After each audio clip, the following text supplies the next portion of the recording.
Unconsistently consistent.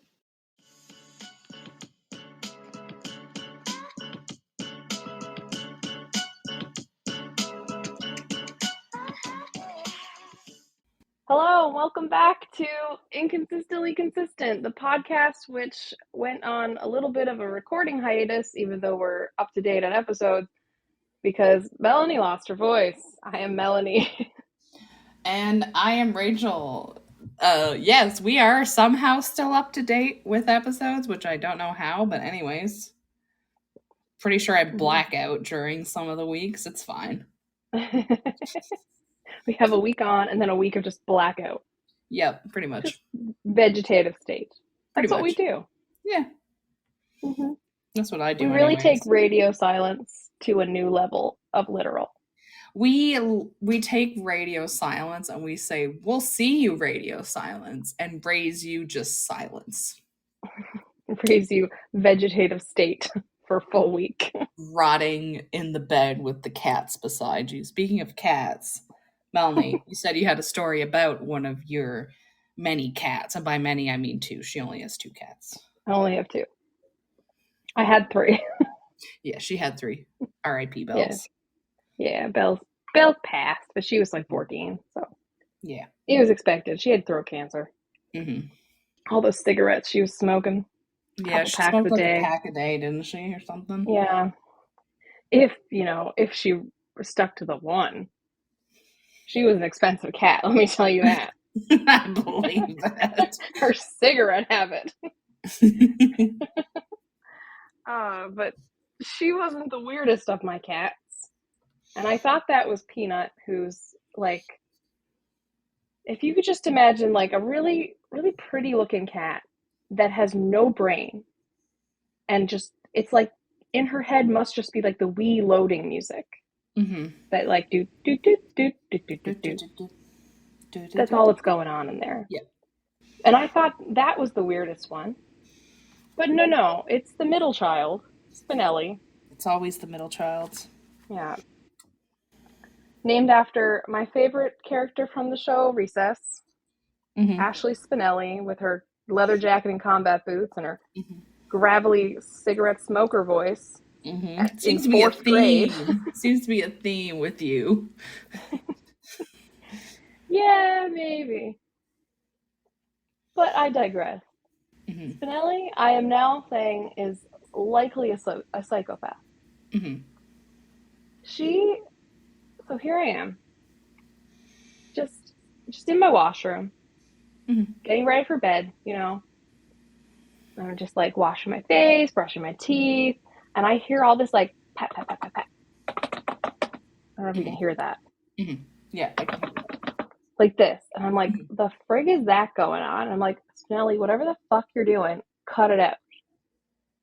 And then I'm like, it must be the 2 cats going at it or something, just beating the shit out of each other. And I'm like, oh, just cut it out. Come on, cut it out. And I just like, it stops when I tell her to stop. And then she starts up again. And I'm like, oh, God. So the fact that they listened means it's got to be Spinelli, because Spinelli will listen to anything. She'll like hop out the door if the front door's open, and I'll be like, come back in. And she turns around and comes back in. Mm-hmm. She's just very well trained and cooperative. Peanut doesn't understand anything. Doesn't even know her own name. But, okay, so the padding keeps going, and then I tell her to stop, and she does. She stops, and then it picks back up maybe 10, 15 seconds later. And then I'm like, okay, whatever you're doing, just come here, child. Just come in here. God damn it, right? Get your ass over here, child. Yeah.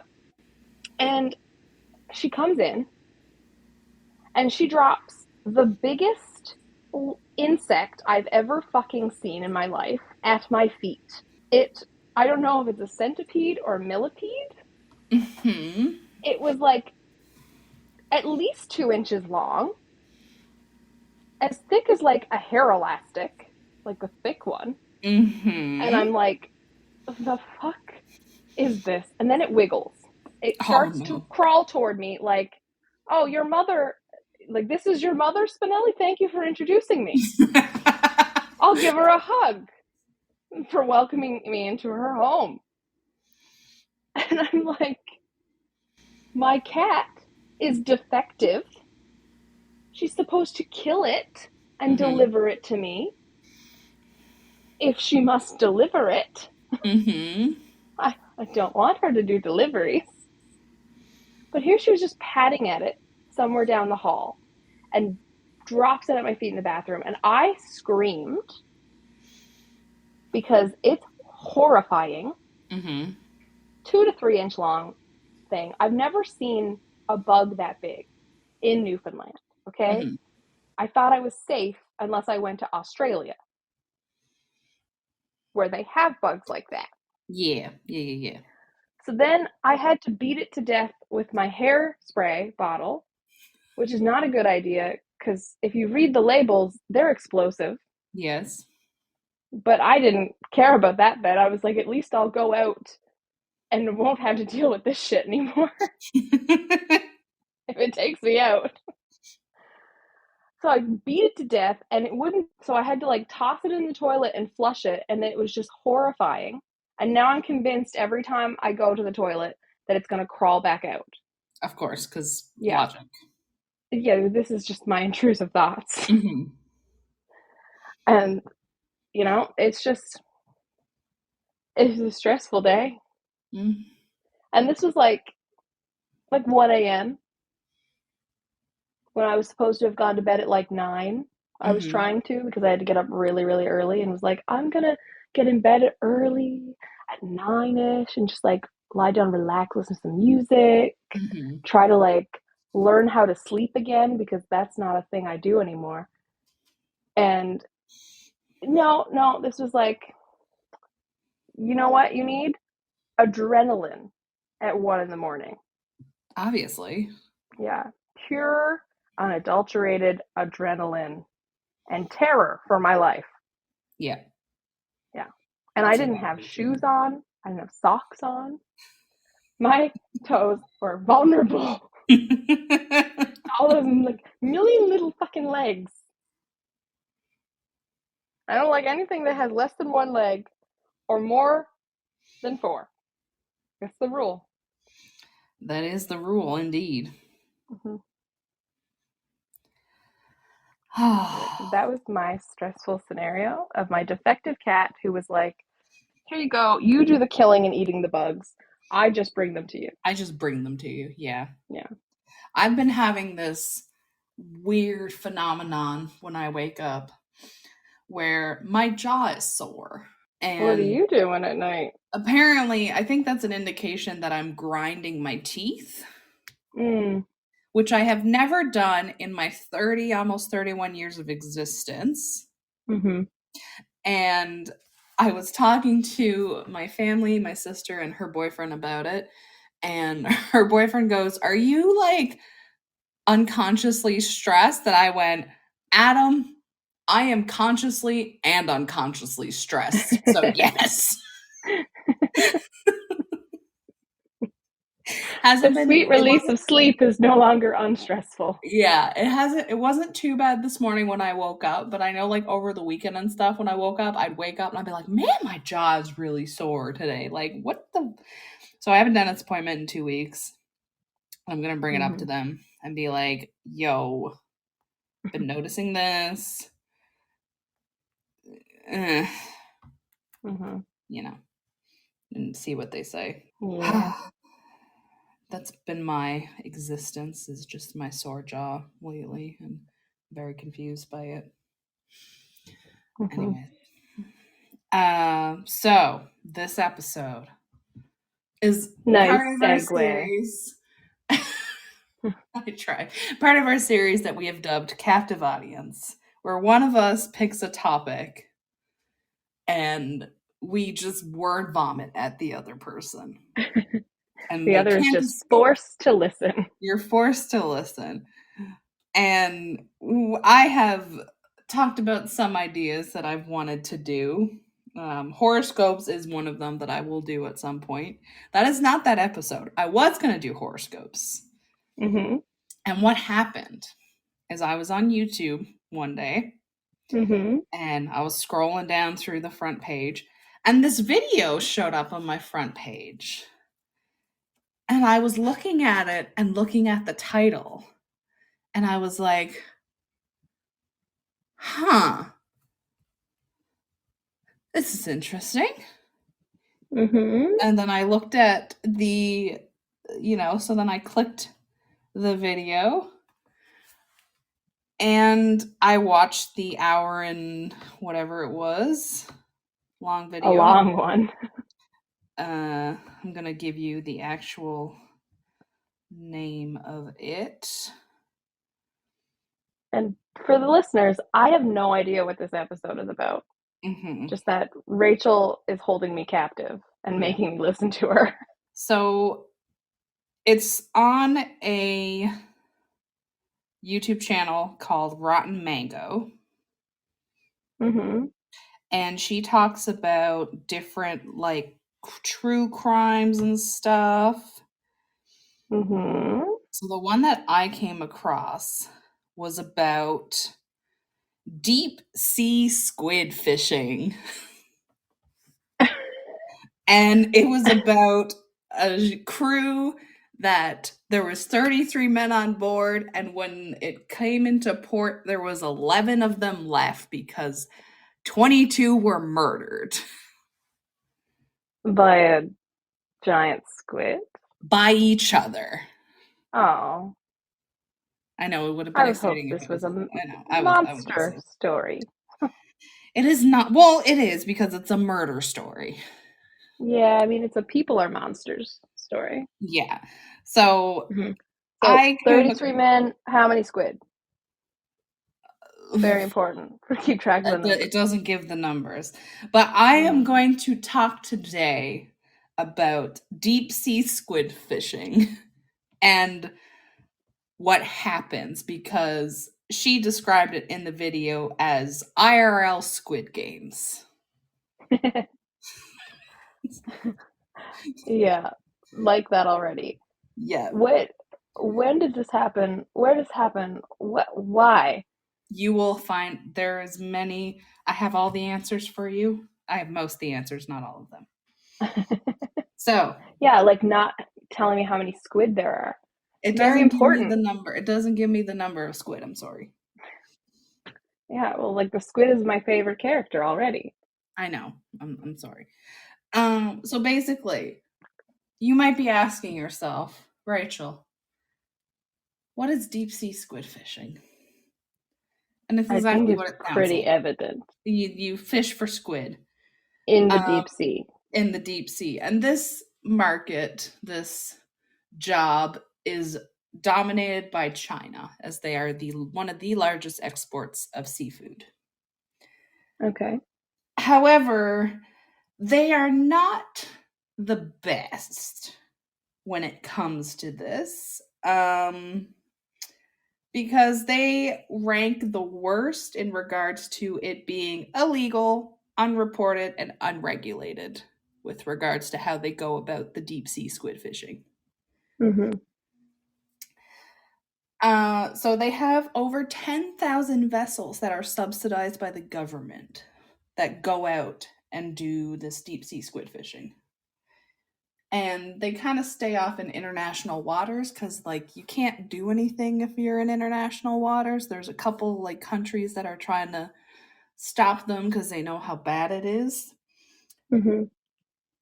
But if you're in international waters, you can't really do anything. You're kind of like in the gray zone of the ocean. Mm-hmm. So basically what they'll do is they'll catch a bunch of squid called transshipment, and then they'll offload them onto like cargo ships that have refrigerators so they can catch more squid because you get paid based on how much squid you catch. Yeah.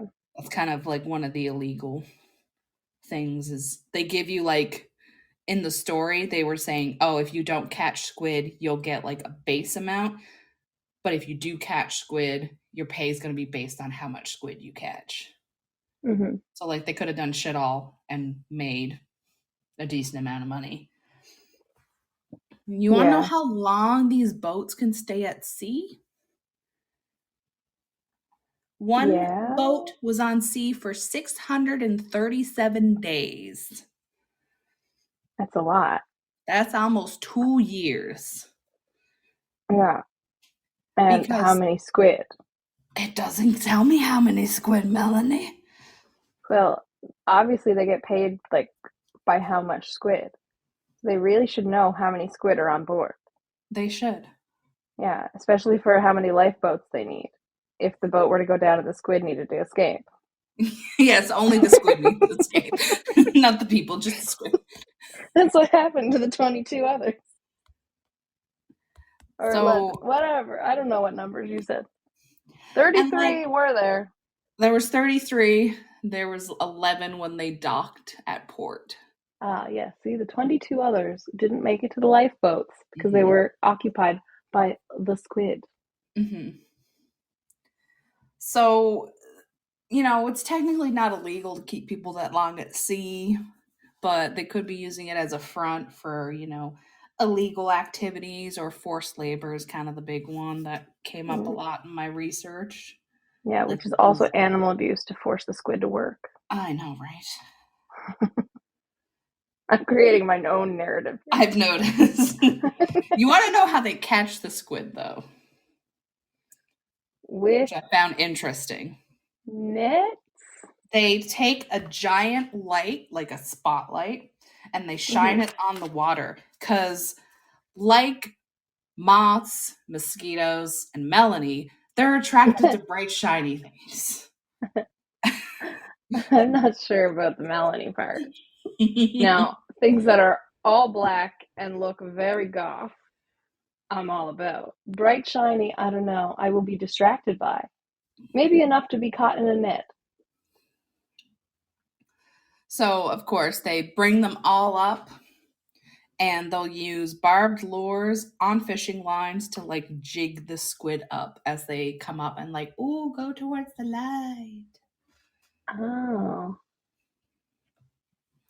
So And no it's been net. described that it will be like dark as night, but it will be lit up because of how many lights they have, because they have lights going on and they're working for like long, like sometimes 24 hours constantly, just like getting squid and stuff. Mm-hmm. That's got to be a long process. Mm. Jigging, just like, because I imagine they're jigging like one at a time. Mm-hmm. So like, that's like to bring in enough to have like a big old ship Mm-hmm. and sell a whole bunch. That's got to be a lot, like a long time. Just squid one at a time, one at a time. Because like, I imagine they'll have many people doing that at the same time. But like, even so, that's a long time. It is a long time. Not catch me doing that. Mm-mm. Well, Too we much know in effort, too general, little return. fishing is one of the most dangerous jobs. Like, if anybody's ever watched, like, Deadliest Catch, for example, or Saltwater Cowboys, any of the fishing shows, like, it is a very dangerous job Mm-hmm. to do because there's so much, like, you're on a boat, you're in rough seas, especially if you're doing crab fishing, like, up in Alaska. Like, the Bering Sea is awful to deal with. Mm-hmm. And even just in general. It's just bad. So obviously, like I said, China dominates it, and it's not the best working conditions. There's a lot of I. violence Mm-hmm. and death on board because people will And beat, not just the squid. not just the squid. People will beat the crewmates if they don't perform or if they complain about something, and they use it for like human trafficking. A lot of people feel like they'll take out a loan um to pay for something, and then they have to go fishing because that's the easiest way to make money, so they're kind of stuck in debt. Like in the video she talked about, you can buy stuff, there's like a canteen on the ship, Mm-hmm. and one guy took a loan out, bought all the cigarettes, and was like selling them to make a profit. So Prison rules. right. Also, when you're like, they're gonna get beaten if they don't perform, all I could think was like, if there's that many lights, they better perform. You know, like Showtime. Yeah, really though. Like, That's a whoa. bad joke, but that's where my head went. Mm-hmm. Like I said, it's not a good working condition. So, and even the way that they go about getting on, the agencies they use are called manning agencies. They're not very legal either. They kind of handle everything. They'll handle like paychecks, the work contracts, plane tickets, visas, all that kind of stuff. Mm-hmm. And they'll kind of just take anybody. And technically, you're supposed to have a specific license for this. You're supposed to have like a some type of fishing license, and Yeah. they'll kind of just hire anybody if you don't have a fishing license. So when they're going through customs and stuff before they leave port, or if they're entering into another port, they'll get everybody off the boat who doesn't have the license. So it'll just be like the licensed people on the boat. So then they'll pass and then they'll go on their merry way. Yeah. So it's not the best No, doesn't environment. sound like it. No, and on top of that, some of the fish vessels are not used for fishing. Some are kind of used as like a civilian militia. So they Oh. want to like press some claim against, they want to reclaim some of like the quote unquote lost territory and restore China's former glory, like Hong Kong and all those places. Mm-hmm. So they're kind of like floating around and all this kind of stuff. So it's not all it seems to be. And like I said, they can't do anything if they're in international waters because you're in international waters. Laws don't apply in international waters. It's kind of just a thing. Yeah, Just just a thing. kind of dumb if you ask me, but And there's like so many stories about people like being beaten. There was a news article I read where a guy was actually beaten to the point of death, and they kind Mm-hmm. of just threw him in a boat and he managed to get to shore but died in the hospital due to his injuries. They, Jesus. Yeah, Yeah. it's crazy. Yeah, it seems like the mafia, but on water. Mhm. The mafia now with squid and The mafia water. now with squids. Yeah, it's they'll kind of go where they'll go is they'll go down towards like the Falkland Islands, Peru area, because I guess that's where a lot of the squid is. So they'll travel that way. Sometimes they'll take the passport so they can't get off the boat and everything like that. You work for your passport back? Yeah. Yeah, most of the Jeez. time they spend up to 2 years on the sea doing this. Like at a time. Yeah. Yeah, never see your family again. Sounding more and more like the mafia of the high seas. Do you think it's run by Davy Jones? Maybe. David Jones Laka. That's where they keep the squid. Exactly. Like In the you work for laka. 15 hours a day, 6 days a week, under these conditions with the squid and all this and like you're in cramped bunkers and stuff. It's just, they get beaten on the ship. Sometimes they won't tend to leave and everything. It's just bad. Yeah. Sounds like a place that'll be rife with crime. Mhm. Yeah, the most recent, this is like a recent death that I came across is he was an Indonesian who was dropped off in a port in March 2021. He was barely conscious, covered in bruises. His feet were swollen from malnutrition. He had ligature marks from a rope that they said he'd been tied around his neck. And like I said, he died in the hospital. Jeez. And of course, the ships are gonna they deny that. They deny that this stuff happens and stuff. Yeah, so that's the way to do it, you know. That's how the law works. It doesn't promote like, hey, take accountability for your actions, because that's Yeah. when bad things happen to you. Like I said, their pay is not always what they promised. A lot of times they'll kind of lie to them, and they'll also lie about how long they're going to be gone. So it's kind of like, once you're on, you can't leave unless we turn the ship around.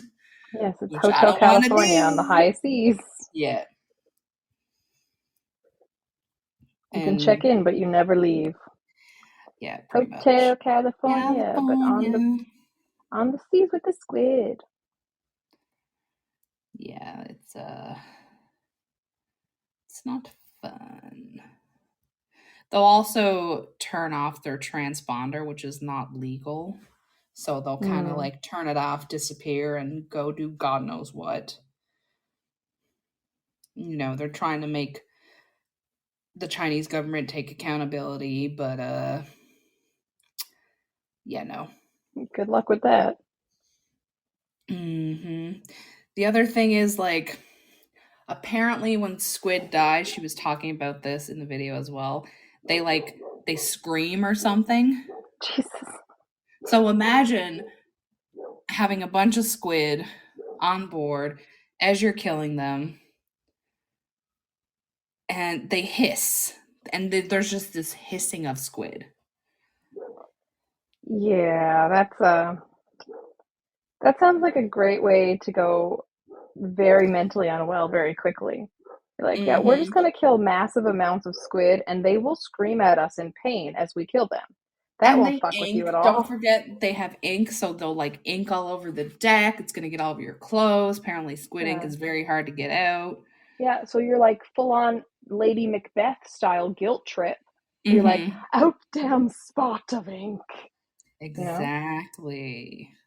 I think that was a very clever reference there. Good. I'm going to give myself a gold star for today. That is a good one. You know, it's not fun. I was thinking it sounded like the most fun until you said that, but now I think twice. I mean, I feel like I might want to go deep sea squid fishing, you know, just YOLO. I feel like it can't be worse than. No, I'm not going to go with that. Never mind. Okay. I will move forward. Keep it moving. Okay. Before I say something more regrettable. So the case that she talked about, which is what, you know, got me to this, what I was like, what the fuck? It's the name of the ship. I'm going to butcher this and I apologize. It's Lu Rongyu 2682 is the name of the trawler, the vessel. So this story is there was mutiny and mass murder that took place in the South Pacific Ocean. I can't talk apparently, between June and July of 2011. Okay. As I mentioned, there were 33 men on board, 16 were killed, and 6 jumped overboard, and they are also presumed to be dead. Presumed. Yeah. If you jump overboard in the middle of the ocean and they're like, no, they might have survived. Yeah, they're like, oh, they might be okay. Maybe they packed their floaties, you know? He's a fast swimmer, right? He'll make it back. Not like you have to worry about sharks just being in the salt water, the sun beating down on you, like none of that. Nah, you're fine. You're fine. And the whole like hypothermia situation. So the 11 of the crew returned to China, and all of them were convicted of murder and mutiny to some degree. And 5 of them received the death sentence for this. Ooh, wow. And is this like they received the death sentence in China? They did, yeah. Okay. Which I thought was interesting. I didn't know any other places had death sentences. I didn't either. So the main thing with this is the crew members were split into 3 different social groups. So there were those from a province in China called, I'm probably going to butcher this, Heilongjiang. There were those who were from Mongolia, Inner Mongolia, and then like the crew and the captain, the higher ups, they were from Dailan, which is another province within China. Mm-hmm. So these like breakdown of the crew, you think it's just like nerds and like, you know, theater kids? Probably. Yeah. I think it's more so where they found people that were from the same area, they spoke the same language and everything, so they kind of like made their little cliques and everything. Yeah, I like the jocks and nerds and theater kids better. I'm gonna go with that. Okay. Yeah, that sounds like a good idea. So they depart China. Like I said, they do a whole bunch of illegal stuff to get through customs. They depart China in December 2010, and they arrive off the coast of Peru February 2011. Mm-hmm. They start their fishing. That's about 2-ish months of travel. Okay. So they get there, and the crew begins to complain because, like I said, 16-hour days, 6 days a week. And you're up in the middle of the night because that's when you can shine the lights to get all the squid and stuff come up. Mm-hmm. And they're also getting suspicious about the company with regards to like the pay and everything that's going on, and they're kind of just like something don't seem right, Mm-hmm. So one of the man, he was kind of like the leader of this mutiny. His name is Lou. He spoke to the captain, who's the Captain Lee, and was like, yo, things don't seem right. Like, there's a lot of things that are kind of just not making sense about everything. They found out that the stamp that was used was forged, so all of these employees were like undocumented employees under them, which is illegal. Mm-hmm.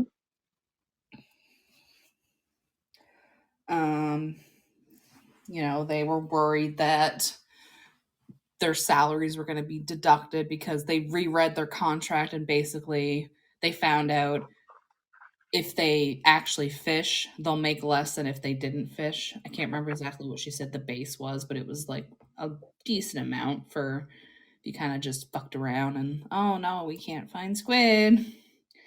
But then it was like, oh, you're going to be paid based on how much squid you catch. And then if you damage something or whatever, we're going to deduct some stuff from your pay. So they were kind of upset. Yeah. So And I they wanted to go imagine the back to people China. that own the boat make more if they fish, Oh, probably. right? Like if they get the squid. Yeah. But the people that are actually doing the fishing, like those workers are likely making less when they actually fish. Yeah. So Lou spoke to the captain and was like, hey, a lot of people are not happy about this. We want to go back to China, basically, and kind of get out of this, get off the boat. And the captain said no. Mm-hmm. Captain said, no, we stay. You guys gonna fish, we gonna stay. Yeah, like it's not optional.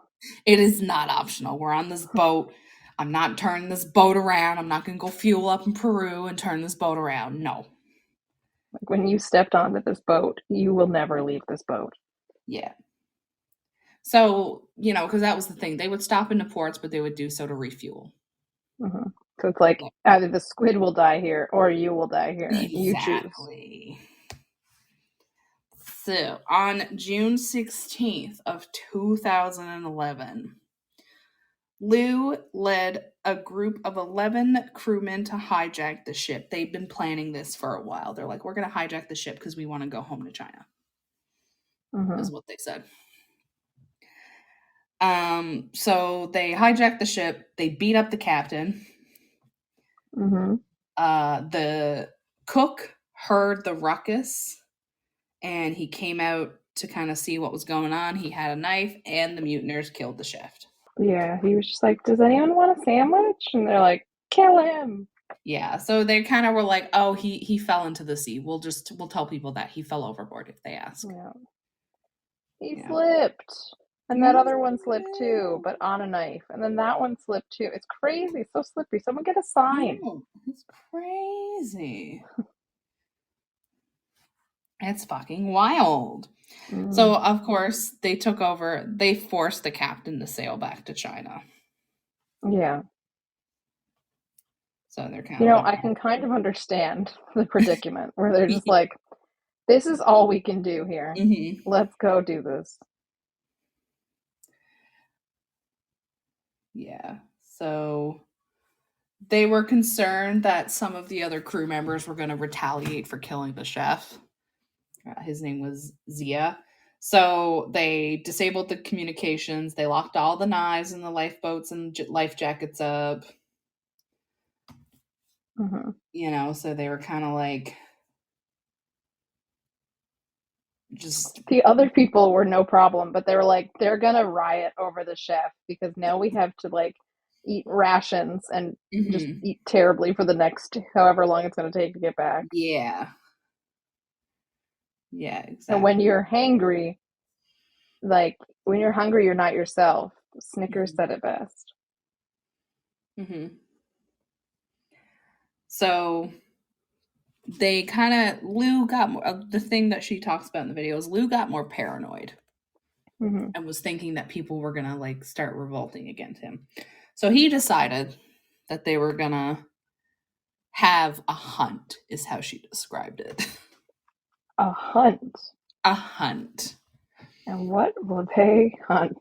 So on July 20th of 2011, he ordered the people who followed him, Lou did, to kill the rest of the crewmen who were trying to revolt against him, who he believed were trying to revolt.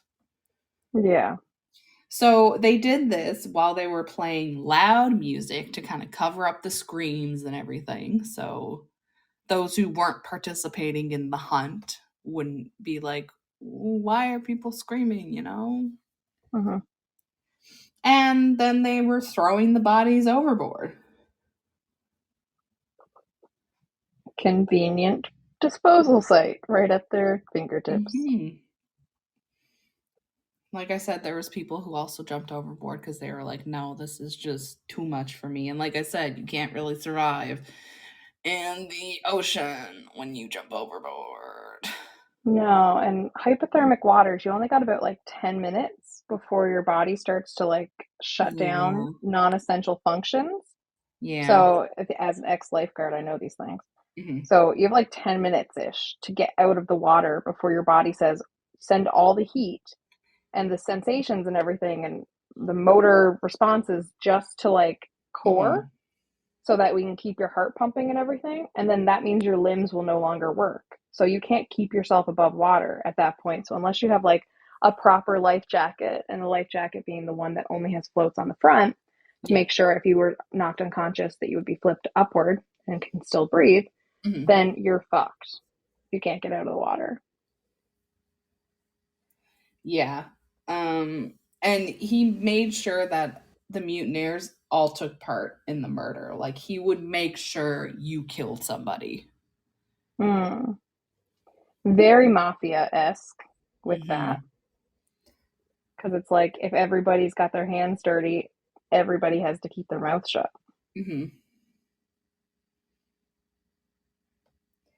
Yeah. So it's just very much like you need to do this or else.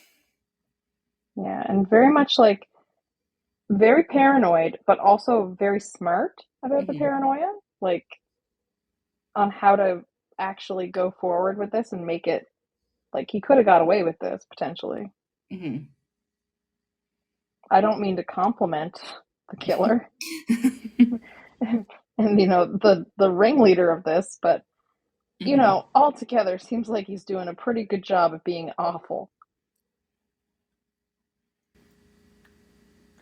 Yeah. So after all this, a lot of people dead. Luz decides, he's like, you know what? We're not going back to China. We're gonna immigrate illegally to Japan, is what we're gonna do. Does that make sense? He's like, they don't mind when you kill everybody there, apparently. It'll be totally fine. I heard, it was just like through the grapevine that it might be legal to just kill everybody if you go to Japan. So that's where I'll go. That's Definitely where we're gonna go. Have not lost my mind. No, he was telling everybody, we're all going to Japan. Not just him, everybody, all the mutineers. He's like, we're all going to Japan. Oh, I'm aware, but I don't know why he thinks Japan's a good place. I don't know. To be like, you know what? We've all killed people now. You know where we'll be safe? Japan. They don't care for sure. I heard once. Mm-hmm. So it might have been a radio program that was definitely not true. But this totally makes sense in my mind. This makes sense. In order to do this, to get documents and stuff, he threatened people and was like, call your family, get them to transfer you money. Say that you need money. Mm. And then he was going to, if I remember correctly, I think he was going to transfer it all to his girlfriend, and she was going to do something with it. So he's like, you know what's even better than mafia tactics? Cult tactics. Right? Everybody's in on the finances now to fund the one dude. Yeah, it's and he literally was like, we're all gonna go. He said to the other crew members, I don't care if you go back to China. You can testify against me all you want. I don't freaking care. Wild. So the leader of the mutineers who were from Mongolia, so his name was Bao De, and he felt that the killings were gonna continue, obviously, if they didn't do anything, and he felt that those only close to Liu would be spared, so he decided he was gonna revolt against him. Obviously Liu found out, so he forced the captain to join them and said, you can avenge your friends by killing the leader of the Mongolian group. And see, weaponizing other people now. Mm-hmm. He's really working his way through the tactics. He really is. Yeah. So on July 24th, 2011, July 24th, the ship was 1,600 kilometers from Japan. Bao got tricked to coming up to the deck, where he was killed by the captain and another crewmate. And that night, after Bao was killed, the rest of his men were murdered. So that's 6 in one day. So now we're down to 11 that are left. Yeah. And that was the amount that rolled in on the dock. Mm-hmm. And that was, they have all killed, all 11 of them that are left have all killed someone or multiple people by this point. And Liu told them, blame it on Bao.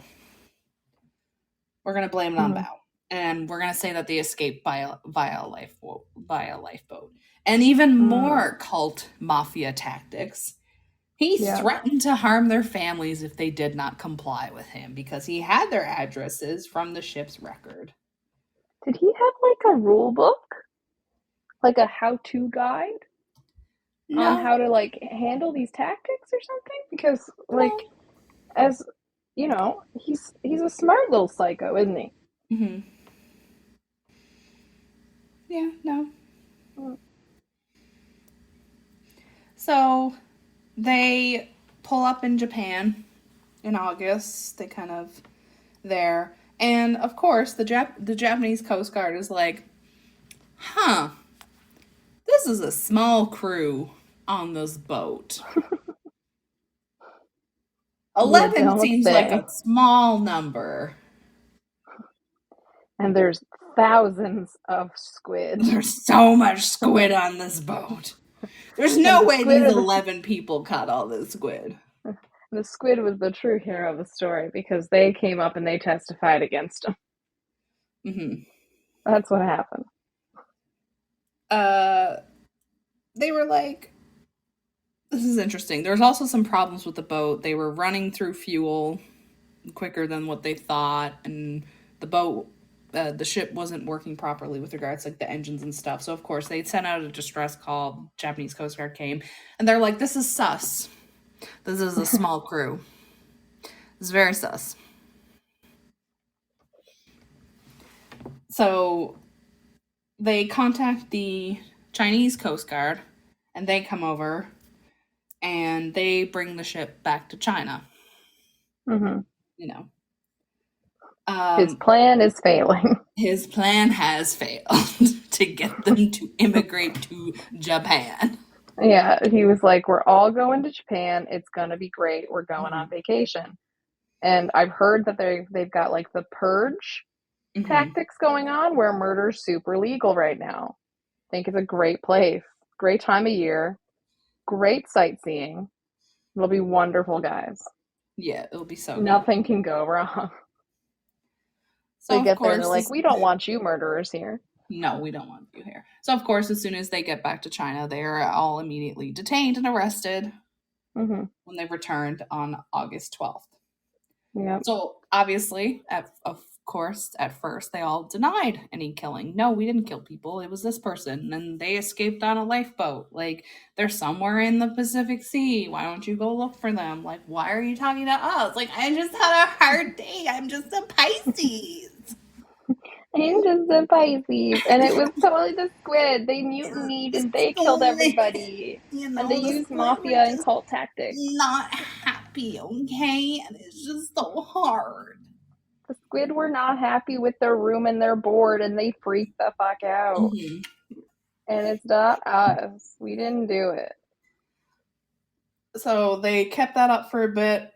Later on, everybody except Lou did confess to being part of the murders. And they were like, "Listen, we lied." And the Chinese police were probably like, "No shit, you lied. We're not stupid."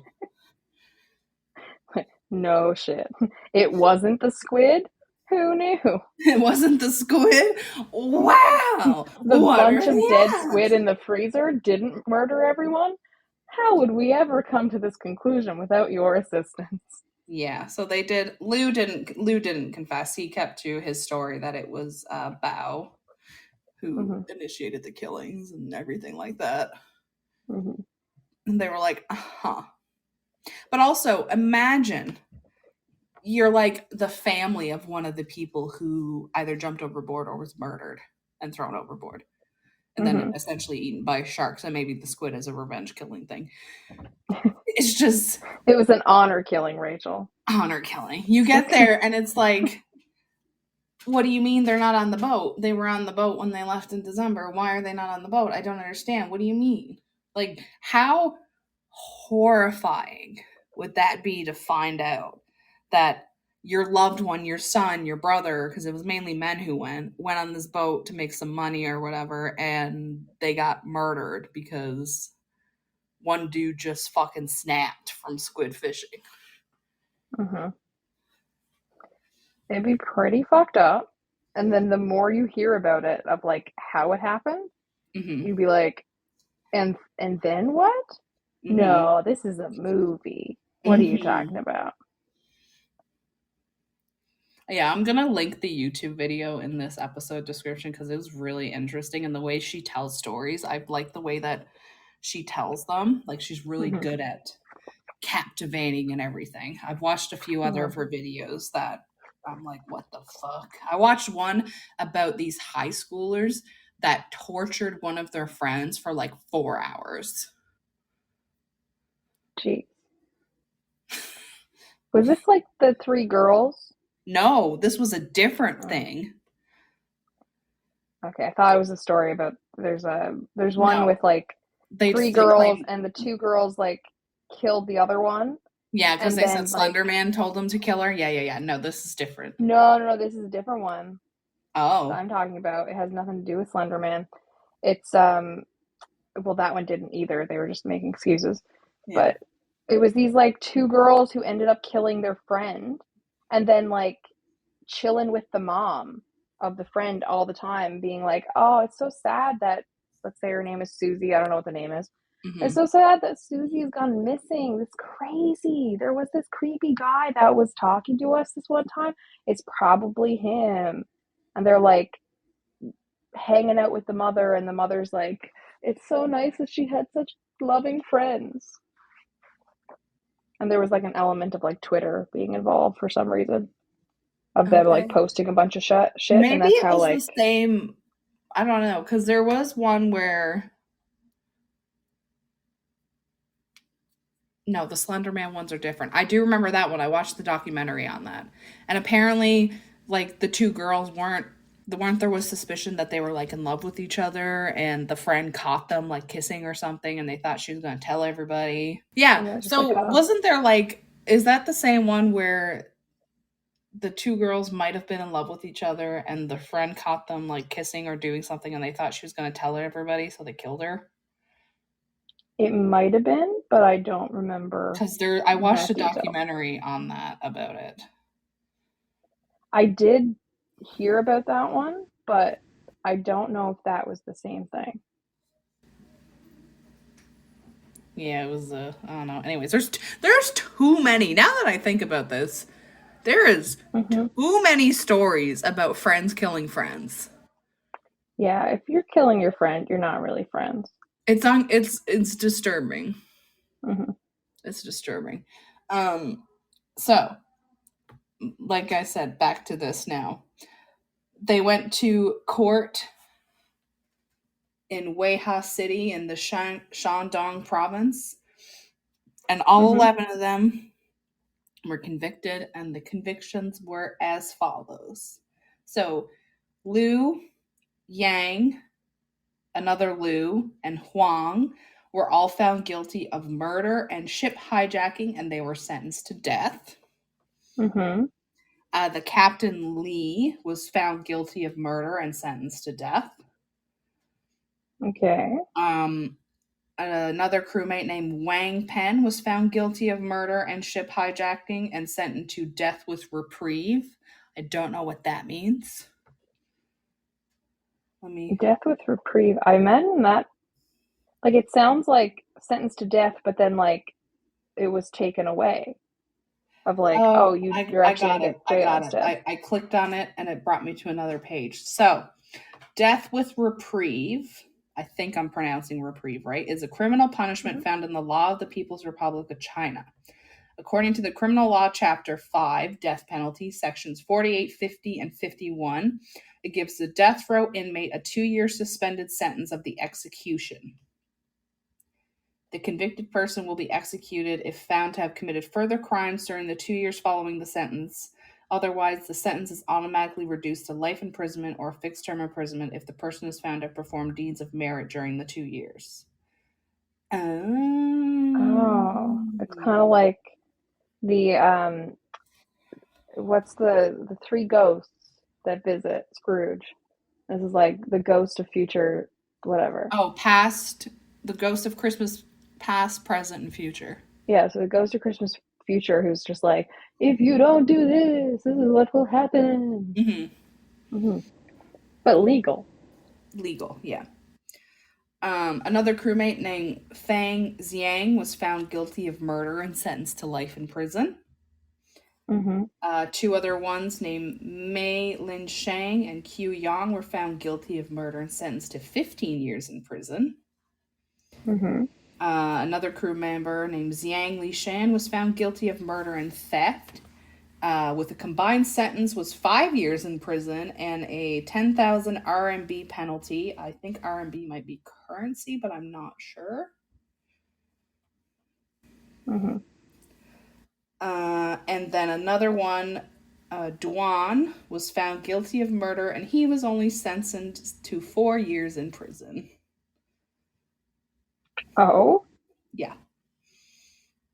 I was like, oh, murder, 4 years. Mm-hmm. So the Odd. families of the deceased did receive compensation from the company, obviously, and they made a promise to, you know, strengthen the regulations and the enforcements and stuff. Mm-hmm. But just I don't think anything's really happened because, like I said, there was that guy in 2021 who was came up on shore and then died in the hospital. So I don't think they've really done anything. Yeah. Is like Big Squid a lot like Big Pharma, you think? Maybe. Also, Big Squid sounds hilarious. It does. What are you in? I'm in Big Squid. I'm in Big Squid. Oh yeah, yeah, yeah. Big Squid, big business, you know? Mm-hmm. I'm just seeing. I don't know what R&B is. I want to look what that is. R&B is a genre of music, so there's a sentence to that. R&B. I said what I said. Okay. Let me Google. I know you said what you said, bitch. I said what I said. I'd rather be famous instead. Don't let all that get to my head. Okay, that's Chinese yuan. It's the currency. Mm-hmm. So 10,000 yuan is what he had to pay as a penalty. Let's see what For that is. murder. Yeah, let's see what that is in Canada. That's nothing in can't.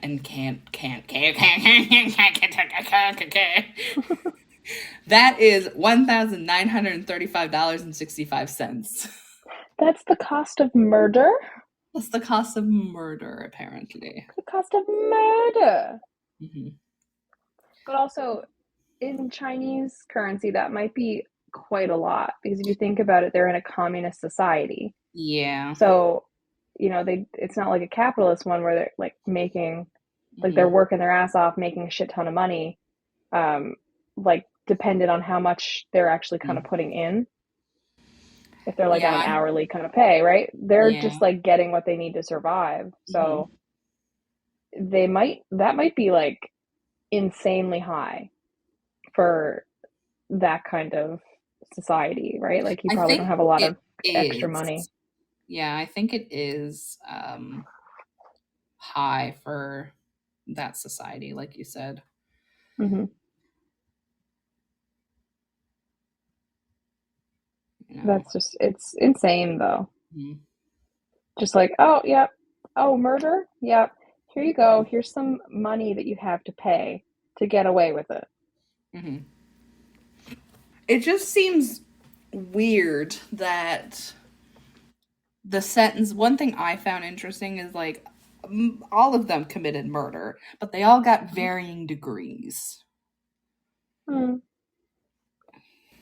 that would be the same as like here in Canada. If something happened, like someone committing murder in like with a group, they're going to look at each person's individual role, right? So like the ringleader should obviously be getting the biggest sentence because they were the instigator. And some of them might not have even ever killed somebody if they hadn't been kind of roped into it and like got into this mob mentality type of situation. Yeah. So, yeah, the more involvement, the more culpable somebody is, the worse the sentence is going to be. The whole like sentence of just like, here's a fine for murdering someone, that's ridiculous though. Yeah, that is kind of ridiculous. So It's one of cheap. it is very true. It is very cheap. Yeah. So there's a reporter who spoke with the guy who, one of the people who obviously weren't murdered, and he was like, "What happened on the boat?" type I thing. hope you spoke with somebody that wasn't murdered. Well, one of the ones who weren't death sentence is what I meant to say, not murder. I meant to say one of the people who didn't receive the death sentence. So it was one thing that he noted, which was kind of weird, is so they had a different cook before the one that was killed. And he said the first day on the ship, everybody was just kind of chilling, you know, And all of a sudden, the cook started yelling murder, murder, murder, and was running around the ship and doing that until midnight. The new cook? The cook, the old cook. The old cook. Is Yeah. this what happened? Lou was like, he knows what I'm about to do. We got to get rid of this guy. So the cook sat down, you know, he kind of calmed himself down after a bit. Then he just got up, disappeared, and Disappeared. he disappeared. Then turned out he jumped overboard. He survived. The old cook survived. How? I don't know. He just survived. Apparently he has supernatural abilities, so I think he used He some was of swimming those. around the harbor. They picked him up. They sent him home, but like they were kind of like, Just imagine him doing laps. Swimming in circles around the harbor, like, I'll be here till you're ready. Yeah. So it's just, that was weird. And of course, like I said, the cook was the first one to be killed. The replacement chef was the first one to be killed. It almost sounds like, you know, when you watch like a horror movie and there's like somebody, or like a TV show, and they're like, it's my last day on the job, or I'm retiring. It's like they're dying. Any second now, watch this, they're gonna die. Right? It's like the same thing, except in reverse. It's like, I'm the replacement chef. I'm brand new here. It's like, okay, yeah, your time's limited, buddy. Enjoy the job while you have the chance. Hope you didn't want to go on a diet, because it's not going to be worth it. It will not be worth it. Eat what you want, because you don't got much time left. Which would be a horrible, like, that'd be a horribly intimidating thing to say to somebody. Eat whatever you want. You don't have much time left.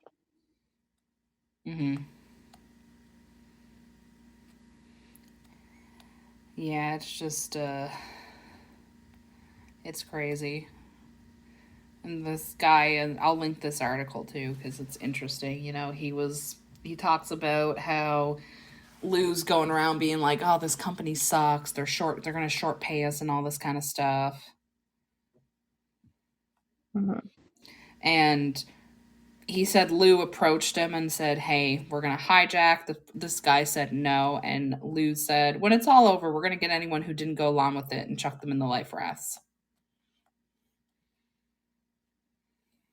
Yeah, so he didn't go along with that plan, though. No. Right? The whole chuck them in the life rafts that plan went out the window real fast. He was like, no, the witnesses must be drowned. Everyone must die. And those poor squid need the life rafts. Yeah. Can't take any of those up. I think anyone's got to go a little loopy. If you're just like fishing, or just, you know, like hunting, fishing, doing something that's like should be your general normal job day to day. And as you are like, you know, fishing, the fish are screaming at you in pain, like, dear God, why would you do this to me? I have a family. You're gonna go loopy. Yeah, and that's the thing. If you think about the work conditions and you think about, you know, the type of work in general, and if they're not being properly nourished, because you're on a boat, like, you're not going to be able to get fruits and veggies very often. Yeah. The only thing you can get regularly is scurvy. Yeah, exactly. That's always readily available.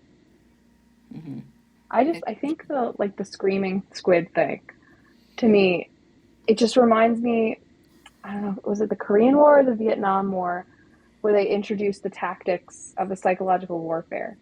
Because they started using having like planes, I think it was, fly over, playing sounds of like people screaming and pain and dying on loop.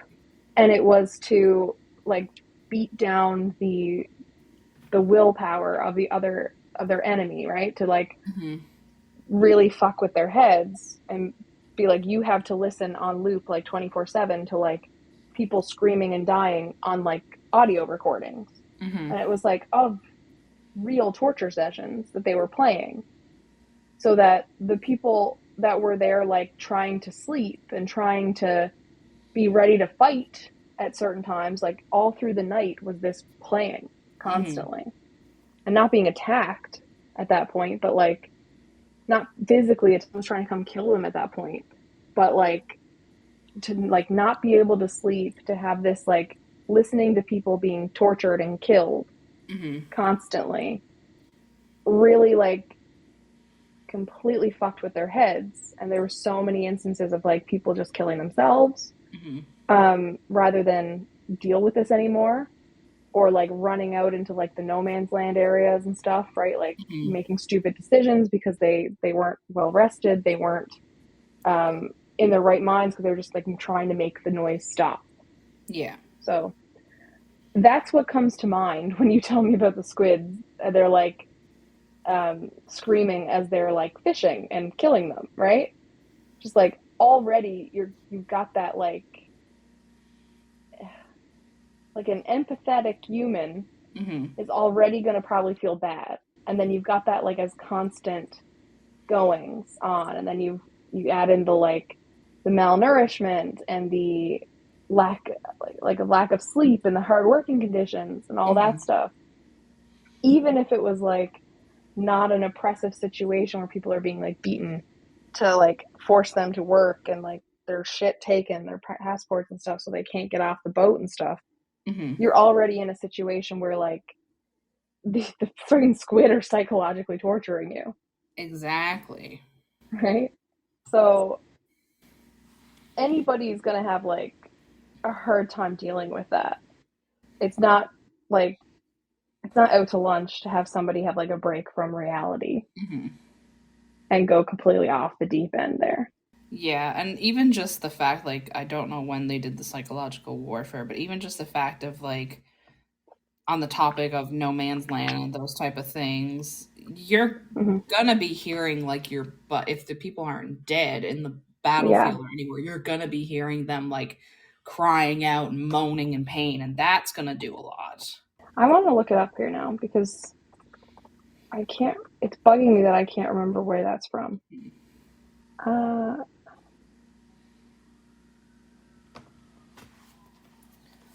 I think it's Vietnam War. Okay. It was a U.S. tactic. I'm not surprised. Yeah. U.S. engineers spent weeks recording eerie sounds and altered voices, which acted in roles of slain Viet Cong soldiers. And the U.S. brought in South Vietnamese soldiers to record their voices over the tape for authenticity. Yeah. So one of the tapes was called Ghost Tape Number 10, and it included Buddhist funeral music and eerie sounds. In addition, there was a voice of a girl saying, "Come home, Daddy," and voices of men telling them to go home and be reunited with their loved ones so they can avoid the same fate as they did. And so the Americans played these tapes over loudspeakers from helicopters near Viet Cong positions during the night to prevent them from resting. And it had mixed success. Even though the Viet Cong soldiers knew it was just a recording, their immediate response would be to fire upon where the sound was coming from. But that would reveal their hidden positions, right? Yeah. In the jungle. In the jungle, the mighty jungle. Jesus.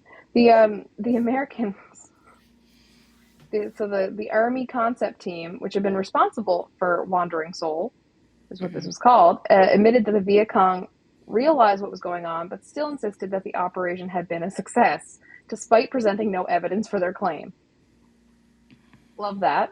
When we go, it was totally success. Can't present evidence of it. Yeah. Yeah. Apparently a similar program was prepared for use in the Congo, with recordings being produced to simulate angry local gods as a form of population control to attempt to ensure that the local populations did not leave their villages. However, that was never brought into use. Ugh. But yeah, that I remember hearing about that or reading about the Wandering Soul operation, and just the sheer like cruelty of it. Yeah, And that's yeah, and just like beating down somebody without ever having to like raise a fist with that, right? Because the effect on people with that kind of thing, I could imagine even the the people fighting against the Viet Cong would be affected by that, having to hear like people screaming in pain played constantly over the night. Like, I don't know if the like helicopter pilots had to listen to it, or if they could like have it plugged out or something in their ears so they didn't have to hear it. But like, that's gotta fuck with you. And so many people were really messed up but after the Vietnam War. Oh yeah, I believe that. Mm-hmm. Like, that's just, I can imagine it would just be a lot to kind of wear and tear.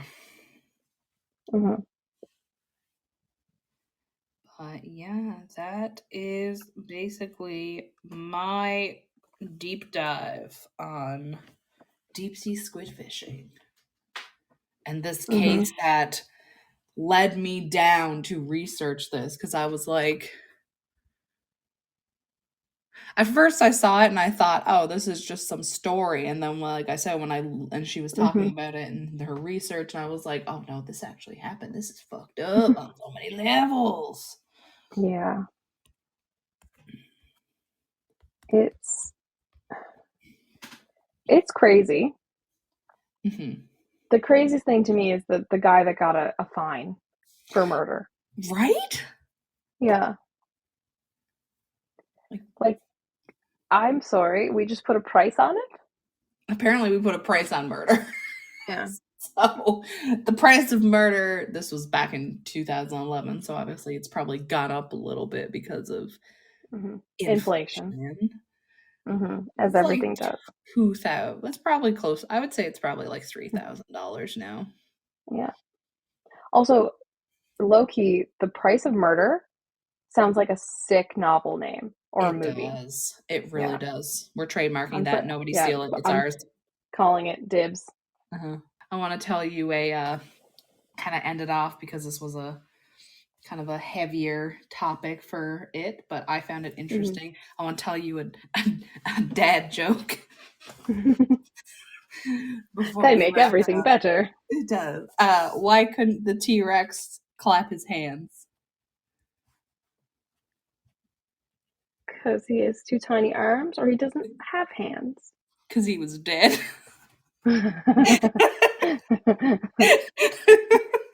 Just a nice jovial light joke about a complete population of creatures being completely wiped out. He was dead. So joyful, so joyful. So joyful, so indeed joyful. We talk about death of squids and people, and now we talk about death of dinosaurs.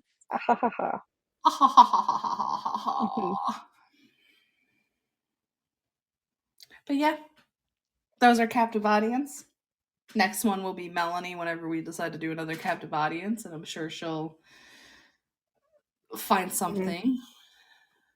I mean, most thoughts that go through my head, I don't think anyone else wants to hear, but I can force you to hear them. You can force me to hear them, yeah. If you want to see what else we're doing, what kind of shenanigans we get up to, if you want to know when anything happens, you can follow us on our socials. Our Instagram is Inconsistent Podcast 1. Facebook page is Inconsistently Consistent. You can also email us. Maybe you have a weird squid story not related to deep sea squid fishing, maybe just a weird squid story in general you want to tell us. You can email us, inconsistentpodcast1@gmail.com. You want to see what I'm doing specifically besides talking about squid? You can look me up on Instagram and TikTok. They're the same handle, _RachelVR_. You're always talking about squid, Rachel. I talk about squid so much. Rachel, shut up about the squid. Oh my god. Rachel, just shut up about the squid. If you want to follow me, You can go to melanieflynnbooks.com. You can find all my social links there. You can find links to purchase my book, The Toy Maker. You can find updates there on my blog of, upcoming projects and stuff like this. And, you can just find me. I stay there on the internet. I don't exist in real life. I am just ethereal, and I just lie across my website. She's a figment of my imagination. I am Rachel's imaginary friend. Yes, she really is. Don't forget to like, rate, review, share with friends. We forget to say that, because we just forget. Like I said, I'm going to link the YouTube video I watched. I'm going to link the other article from the Eyewitness if anybody wants to take a gander at those. And yeah, that's about and it. If you got any true crime stories you'd like us to talk about, especially ones that are not like the big ones like Ted Bundy or Dahmer, like the big names in the serial kiss. The serial kisser. Ooh la la! I was trying to say serial killer business. Yeah. In the biz, as we call it, the serial killer biz. If you've got some true crime stories, you think, hey, that's a great story. I'd like to know more about that. Or I'd like to see how fucked up they are going to be after they hear about it. Which, spoiler alert, not very fucked up, because we're fucked up individuals. Yeah, I laugh at the most horrifying shit. Yeah, it's, inconvenient in my job. Someone comes in and tells me horrifying shit, and I'm like, act like a normal human, Melanie. Just do it. You can do it. Someone comes in and tells her details how their partner squished baby birds, and Melanie's just sitting there trying not to laugh, like, oh yes, that's horrible that they squished those baby birds. Yeah. I can't help it. My natural trauma response reaction is horrifying thing, laugh. That'll make it better. It can't horrify you. It can't be so scary if you just laugh.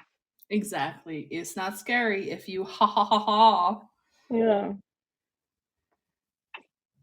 Anyways, goodbye. Bye.